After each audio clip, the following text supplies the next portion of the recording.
Hi, my name is Diana, and today I'm here to talk to you about when it's hard to let go of your ex. When a relationship with someone that you had a heart-based connection with ends, it can be hard to accept the ending. While one part of you wants to just forget him or her and move forward, another part of you won't be ready to move forward and will want to hold on to that relationship or even wait to see if he or she comes back.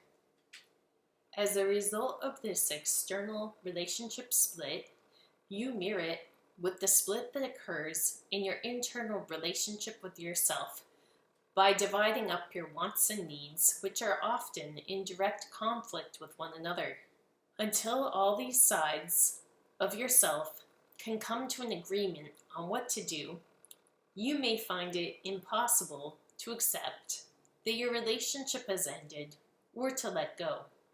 Not accepting that the relationship you once knew has ended means that a part of you is resisting this change, and that only serves to make the transformation more painful. Like the caterpillar that turns into a cocoon after eating enough leaves, the phase after a breakup includes this cocoon-like state of being and waiting, even resting, before the metamorphosis to a better future, the butterfly, can occur. It can be helpful to ask yourself, what part of you resists allowing this relationship to end? And in what ways have you been holding on to your ex? And when you discover that part of you, it may be helpful to ask, how is that part of you looking out for your best interests by resisting the ending and holding on to your former relationship? Maybe that part of you doesn't want to be alone. It wants you to be in a happy, supportive relationship. Maybe this part of yourself is looking out for you by staying attached because it thinks that your former partner treated you better than anyone else when you were together. And maybe it is afraid that you won't find someone who is better. Maybe a part of you is afraid that you won't feel that way about another person again. All these fears need to be addressed before those parts of you will be ready to move forward with the part of you that wants to forget your ex-partner and move on. In order to reintegrate, you may need to convince them that by allowing the former relationship to end, and by taking the time to be alone and to heal, it opens up the door to meet someone better, who will love you in all the ways that you most need and want to be loved.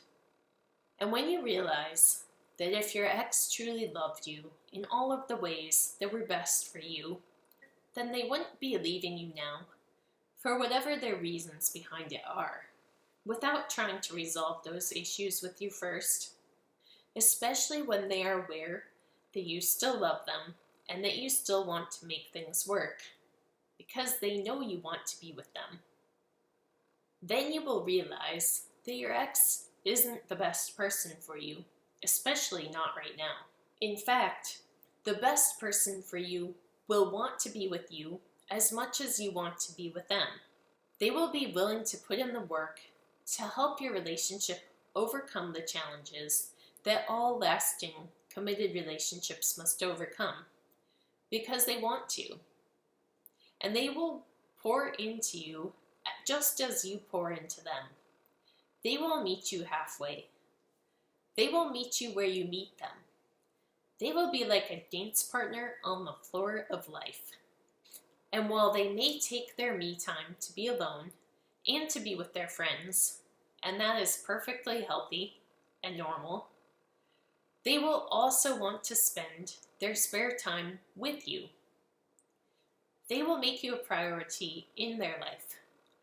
You won't feel like you come in as fourth or fifth place in their life. They will make you number one. Or at least, they will make you number two in their life.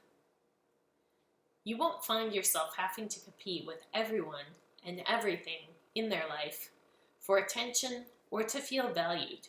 You won't have doubts about where you stand in your relationship with them, because a person who loves you won't leave you to wonder where you stand.